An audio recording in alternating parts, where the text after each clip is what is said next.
New details have emerged in that case of the 4-year-old who was allegedly murdered and raped by her father in Eldorado Park. Now, if you are sensitive, skip this, scroll on. Trust me, you do not want to hear this if you are even a little bit sensitive. Now, we know the timeline is starting to emerge of what happened on Wednesday. We know that from neighbors and people who were recording the video that the alleged assault started at around 10 a.m. And it seemed to be that the father was looking after the children while the mother was allegedly working, right? And we know that the mother had previously laid a charge against the father, which she had withdrawn on a later date for the father breaking the 2-year-old boy's arm. Now, it seems as though throughout the video that the father is trying to convince that little 4-year-old girl to eat her food, and when she refuses, then he smacks her, and you can hear the cries through the video. It is something that's going to stay with me forever, and it's the cries that no child should ever make. And afterwards, it appears as though he's trying to bath her, and it is believed that that is when he allegedly drowned her in the bath.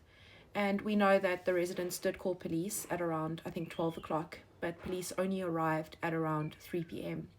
And when police did arrive, they broke through the door and they arrested the father. They had to have a confrontation with him to arrest him because he was not being cooperative and he could not provide an explanation for how his child was battered and bruised.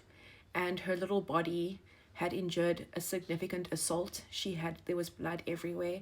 There was bruises all over her, and she had a bruised eye, a 4-year-old with a bruised eye, as well as multiple injuries to her head. And we know that when she was transferred to hospital, water was found in her lungs, and she was declared brain dead, and she would ultimately pass later on. The father has appeared in court yesterday, and he will be appearing again next week. And what we know is that there's also been a charge of rape that has been added.